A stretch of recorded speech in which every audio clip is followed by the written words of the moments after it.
I've just had a DM from League of Pundits. Now you're probably saying to yourselves, what is League of Pundits? It is literally as straightforward as picking one Premier League team to win every single match day. It is as simple as that. Make sure you create your own league with your friends and you can win some amazing prizes. However, you can also create some incredible forfeits as well. And I've got big news dropping today. I'm going to be creating the Chow Premier League right here on League of Pundits. So make sure you use the special designated code and make sure you join my league, and who knows, you could be walking away with some incredible prizes. Stay tuned, because this year could really be your year.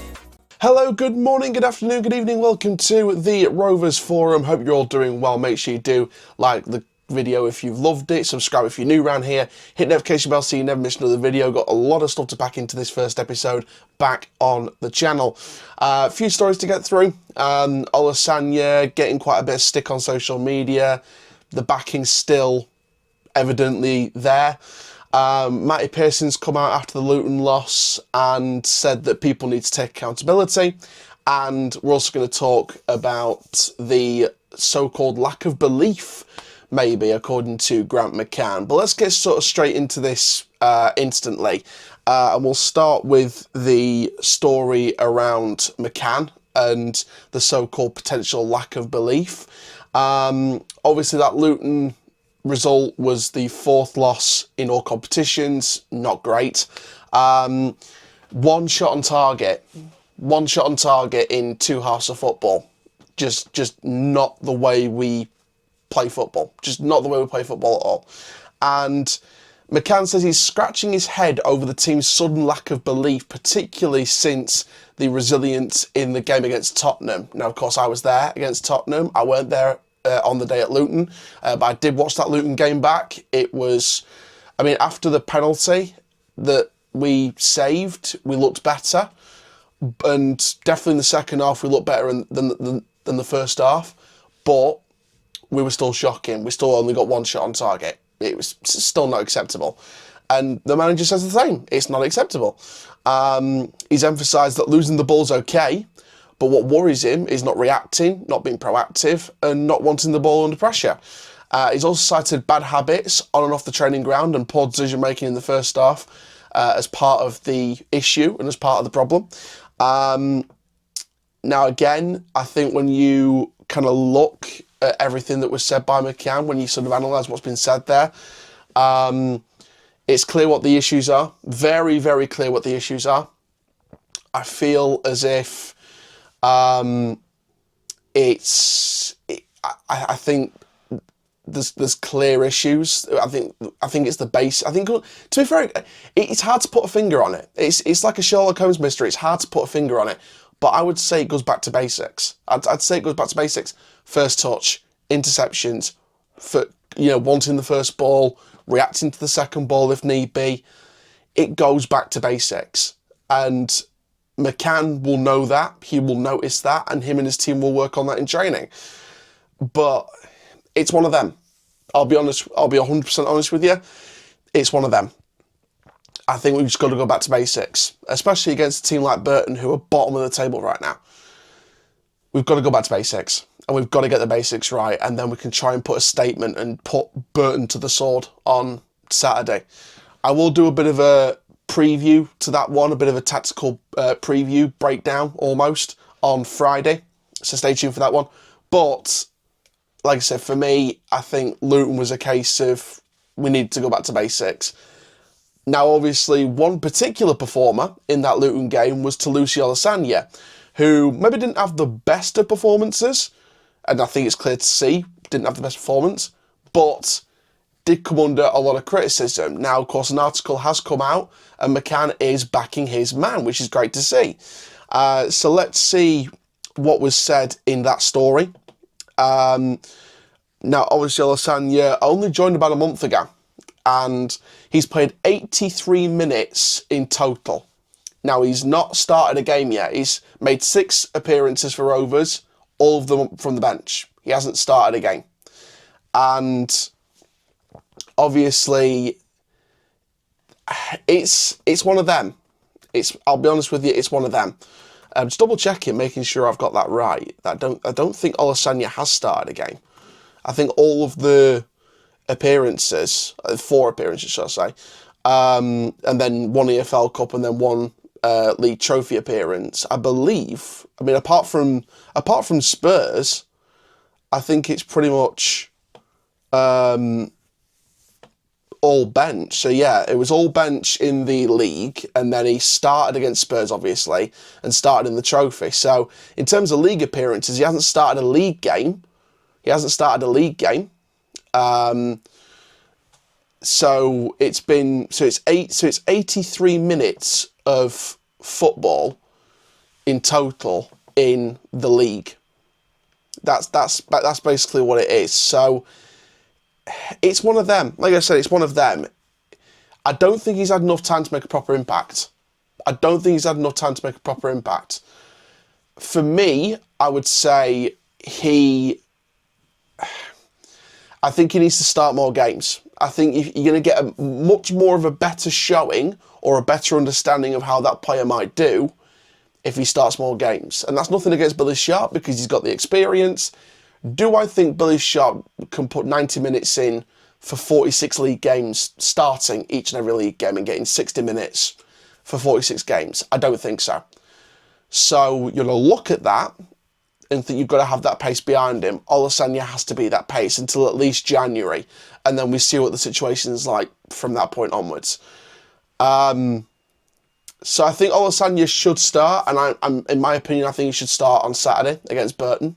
I would personally start Olasanya, and that's not due to his Spurs performance. That's not due to his Luton showing. But I would say it's due to, I think we need to see more of him, especially in a game like against Burton, against a team that, again, I'll go through it in the tactical breakdown on Friday. Burton are a team who are going to sit deep, are going to counter, are going to use set-piece situations. They are going to go direct. They're going to sit with a back 5, probably. It's going to be one of them teams. So I think Olasanya, you need that pace to break the defensive line when they're too far forward. That's where Olasanya needs to start, in my personal opinion. But let's go through more of what's been said on this one. Now, McCann has remained publicly supportive, emphasising that Olasanya is settling in off the field in terms of house, family, settling in the atmosphere, and that it takes time to adjust to new surroundings and club expectations. And again, I fully agree with that. Because it takes some strikers and it takes players in general longer than others to settle into new atmospheres, you know. Olasanya was at St Mirren and doing quite well, then went to Houston Dynamo in the MLS and then come over here. And I've chatted to Toulouse. I've chatted to Toulouse or with Toulouse about, you know, how different is it getting back used to English football? You know, and it is a different atmosphere. Obviously, the weather's different for starters. But Toulouse Olasanya does need to keep adjusting to his new surroundings, and I think he'll get time to do that. You know, do I think he'll last beyond January? Can't really answer that at the moment because it's still too soon. It's still too soon to decide.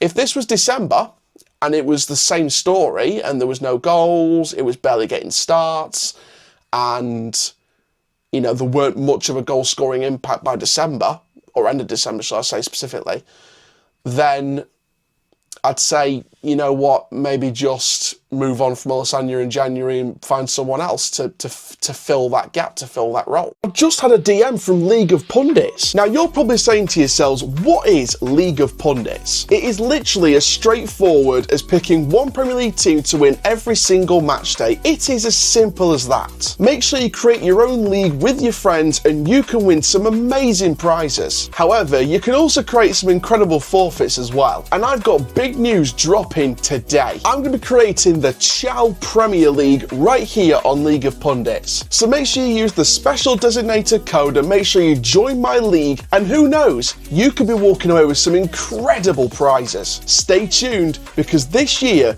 could really be your year. Like I said, it's not even October yet, so we've still got a couple of months to get as much out of him as possible. It was then said that McCann also noted that the opinions on social media are irrelevant to him. What matters is how the player and coaching staff see his progress. Now, I can kind of agree and disagree on the same occasion. I will happily sit on the fence and get splinters on my backside on this one.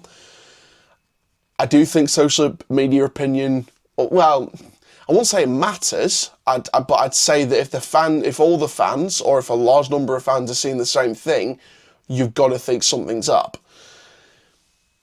Obviously, I get why it's irrelevant, because at the end of the day, it's about the player's progression, development-wise, and then also how the coaches progress the player. But also, you've got to take into account, if the fans are seeing something, and if they're just kind of dishing it away and kind of just pushing it to one side, if you're pushing it to one side for the sake of the players, mentality, then fair enough.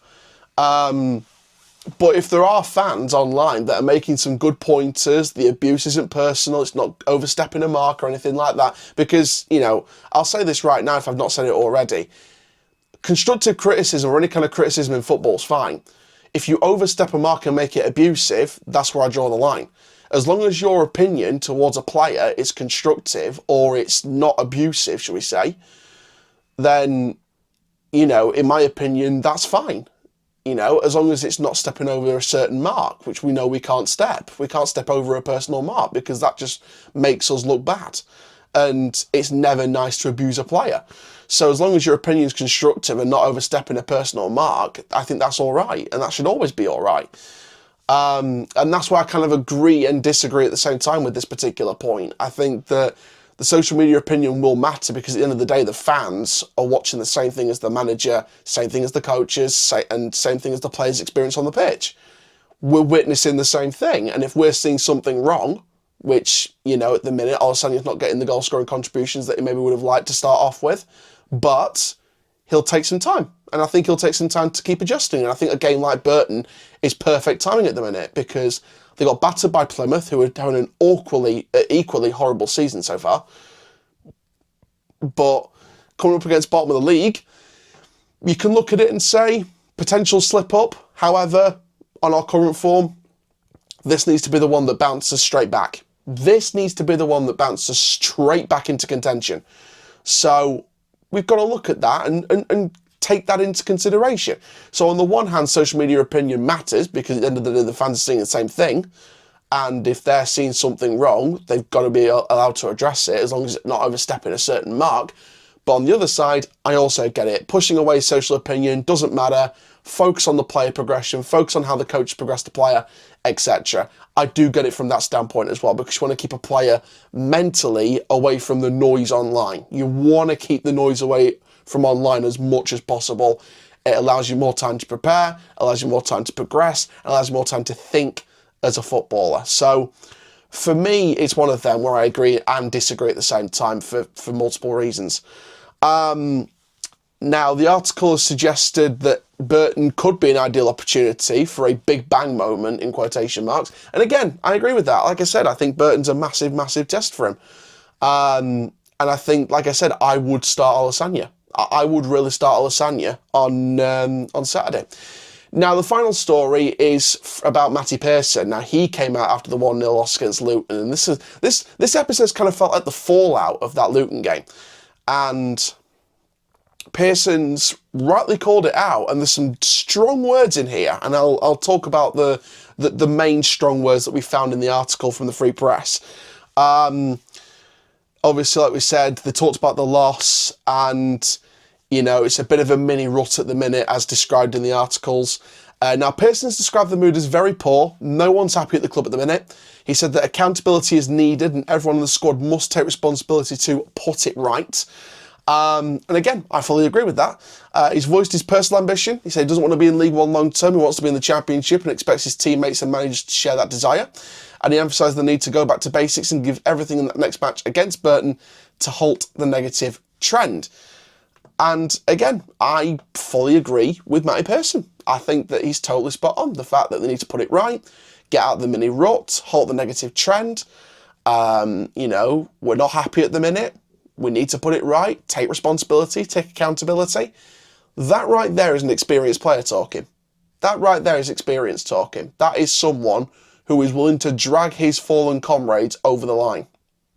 And you know, drag them kicking and screaming if they need to. You know, and that's what I love about this squad. That's what I love about this squad. We've got generals, we've got leaders, we've got, you know, true dog fighters, you know, people who will jump in the foxhole and they will fight.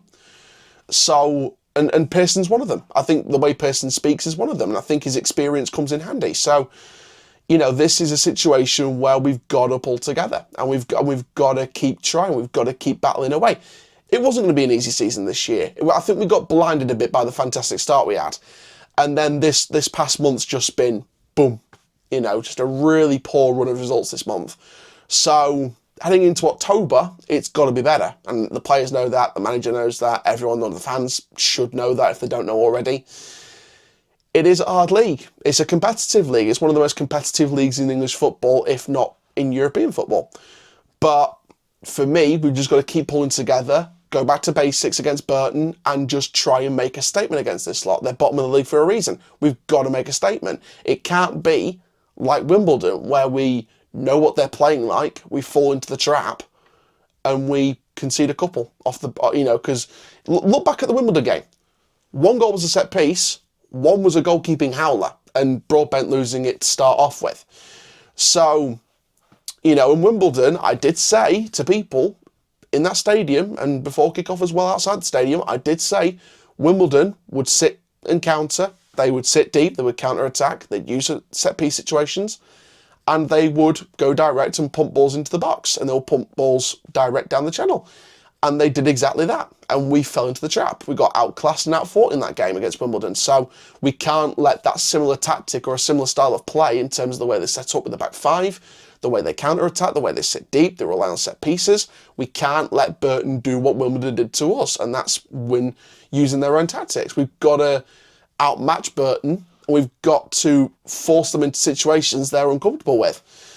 And Pearson said it there, go back to basics. And I agree, we've got to go back to basics. But that's going to be it for this video, guys. Thank you very, very much for listening to this one. We'll be back with more of these as the weeks go by. We'll collect some new stories. We'll go into them in a bit more detail, and we'll get as many of these out as soon as possible. Obviously, like we said, we've got hopefully a tactical breakdown on Friday ahead of the Burton game. First one of the season, thank God. And we also got the actual match day vlog from Burton coming up on the weekend as well.